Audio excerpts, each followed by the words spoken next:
Olá, gente. Meu nome é Emerson. Este é o Crescimentando. E neste vídeo eu vou fazer uma apresentação sobre minha experiência com evolução, pensando na escola Arca, mas também pensando para as pessoas saberem porque eu estou falando com a evolução e que experiência eu tenho com a evolução para falar sobre isso.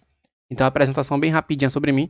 Já tem um vídeo aqui no canal eu me apresentando em meu histórico, mas essa apresentação será mais específica no sentido de que experiência eu tenho com a evolução ao longo da minha história.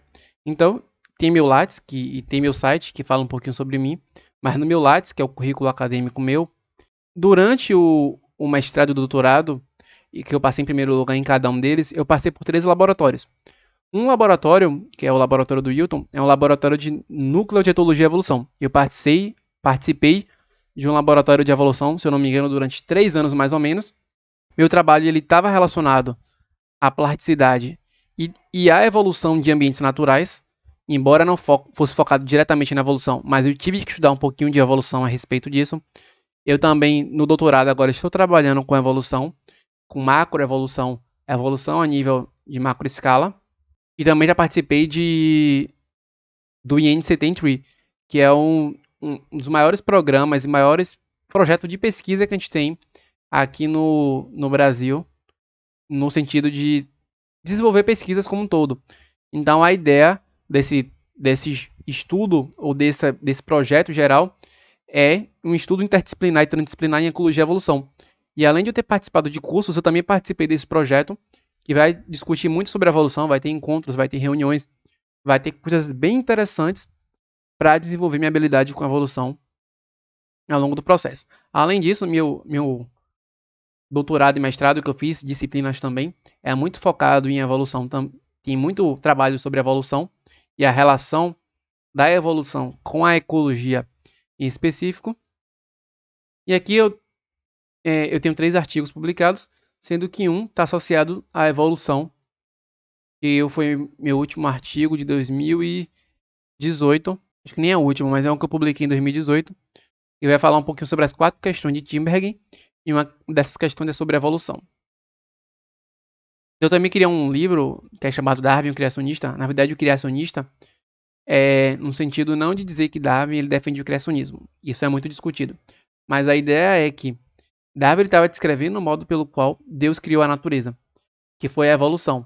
E isso não contradiz de forma nenhuma a ideia criacionista. Mas aí eu falo um pouquinho e discuto um pouquinho sobre evolução e as visões criacionistas como um todo. Então, tudo isso que, claro, que eu consegui foi graças a Deus. Então, sou um cristão, para quem não sabe. Tem no meu site também um pouquinho do meu histórico pessoal. Então, aqui é um resumo do que eu vou apresentar para vocês. Então, tem filosofia, história da ciência e religião para cristãos, apologética das origens, o livro de Gênesis a gente vai apresentar. Vamos apresentar a evolução, a panspermia, as formas materialistas de surgimento da vida. Vamos falar das visões das origens, uma introdução a elas, e as críticas que tem a evolução e a panspermia e as teorias materialistas. Vou apresentar cada uma das visões: criacionismo da Terra Jovem, da Terra Antiga, design inteligente, criacionismo evolucionista, e depois eu vou falar um pouquinho vou concluir resumindo e discutindo um pouquinho sobre como a gente pode pensar sobre tudo isso que a gente falou. Então segue uma linha lógica de como é que a gente deve pensar ciência e religião, se existem bases e evidências para dizer que a religião ela não está sendo ultrapassada de certa forma pela ciência e como isso foi lidado ao longo do tempo. Depois de te apresentar o Gênesis, que é o livro da Bíblia, ou pelo menos para o nosso estudo de caso aqui, para quem não for cristão, a Bíblia vai ser o nosso estudo de caso, já que é a maior religião do mundo. Vamos apresentar esse livro e o que a Bíblia fala sobre a criação. Vamos falar sobre a visão materialista, então vamos falar da visão cristã e da visão não cristã. E depois vamos tecer críticas e mostrar as críticas que geralmente são feitas a essas ideias evolutivas e apresentando as visões criacionistas e como elas lidam com cada uma dessas evidências que foram apresentadas, e vamos concluir de forma bem interessante, tentando tirar a conclusão de tudo o que falamos ao longo do curso. Então é isso, pessoal. Espero que vocês tenham gostado dessa apresentação e nos vemos logo.